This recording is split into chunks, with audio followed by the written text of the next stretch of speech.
I've asked the Kenya Rugby Union to clean their house and become more accountable, more transparent in the way they utilize the resources that we give them. I have also directed that all these players' allowances be paid immediately, but I've said these allowances are not going to go to the union. We will pay them direct to the players' accounts themselves, so that nobody will have a chance to mess up with this money that is meant for players. Okay.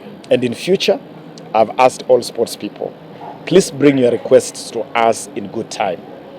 We don't want to run sports through crisis management. If we had known about these issues in good time, it would never have got this far. But Yaliyopita Sindwele, we are here to make it clear to our players that we'll definitely take better care of you. And waziri, tukimalizia, there's a time back, there was a clip which trended, and we as online media will wish if you can about my shoes. About your shoes. How did it happen until the NYS akasafisha kiatu? How did it happen, waziri? Tafadhali. You guys in the media love building mountains out of nothing. Okay, it was nothing. Okay. We were planting trees at the National Youth Service, and in the process of planting trees, apparently my shoes got really muddy. I hadn't even noticed it. So this young officer walks to me and tells me, excuse me, I think your shoes are too muddy. I look down and I find that my shoes were actually muddy. But I tell him, forget about it, it's nothing. I don't think it's anything. I'll get to the office and we'll clean the shoes. He said, no, I can't let my boss go around in dirty shoes. And his superior said, please don't say no to the young man. Don't say no, because part of our training is to discipline them to offer service. Okay. So I allowed the young man to clean my shoes. It was really something spontaneous. It was not really planned. But of course, I give credit to you media guys. You can really build Mount Kenya out of nothing. Thank you very much. Thank you so much. But the young man is my big friend. We have drafted him into our team. He has since been promoted to a corporal by the National Youth Service. Next time you come to my office, he'll be welcoming you as part of our security team. Thank you so much. So all well, all good. Asanteni sana. Thank you so much.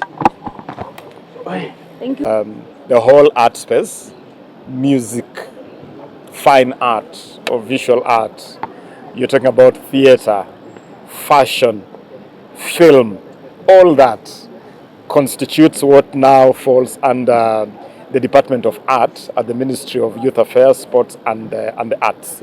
And it is a space which has really not received very good attention from government in the past. So you hear issues of musicians who put their productions out there, but they don't receive any royalties. They don't receive any money. We are listening to their music on Skiza, ringback tones. We are watching their music on TV, on radio. When you get into a matatu, their music is playing, but they don't see any money. And so today was an opportunity for us to discuss how can we fix that? How can we get pesa mfukoni to artists? You have fine artists, or what you call visual artists, who do amazing work, but they're really not getting money out of it. People who want to get into the film industry.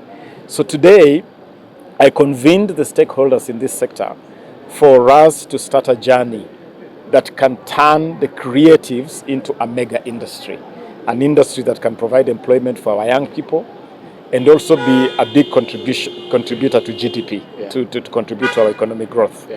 And I'm glad that we have agreed on a number of key things. We want to create a digital space, and I'm glad that you guys operate within the digital space. We want to create digital space.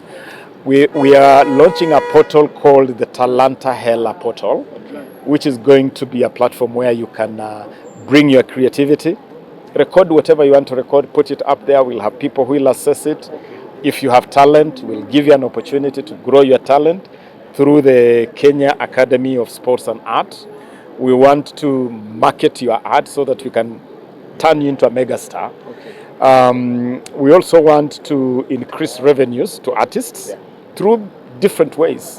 One of those ways, for instance, is to ask government to be a big buyer of people who do fine art. We want to do film, Kenyan film, big time. We want to increase local content in our local media so that Kenyans can watch and listen to more Kenyan content, to more African content. So we have a lot of good things which we have agreed on, and it's a journey which is exciting for me because it gives us an opportunity to turn the creative space into a mega industry. Okay. Yeah. And a little bit, Waziri, about sports. Last week we saw you went to Qatar to meet with the president of FIFA. Maybe can you tell us what you agreed about? I'm very happy today because the ban that has been weighing heavy on Kenya for the last 1 year has been lifted. I went to Doha last week to meet the president of FIFA, Mr. Gianni Infantino, and he hosted me there together with his Secretary General and the whole leadership of FIFA and the leadership of CAF, led by the president of CAF, Patrice Motsepe. And we had a good conversation. We agreed on ways to take Kenyan football forward. Kenyan football is at its lowest ever, and we need to do so much to get our football back roaring. I met our elite striker, Michael Lunga, and Mike would love to be part of this new beginning for Kenyan football. So it was important that we have the ban lifted so that we can now start a new beginning. So I'm excited. It's a new dawn. There's a new sheriff in town, new dawn for football, ban lifted. So let's get cracking. But the issue of cartels. Cartels have been taking money from artists and from the creative industries. How do you plan to deal with cartels that are not probably unseen faces? That is one of the reasons why we gathered here. Okay.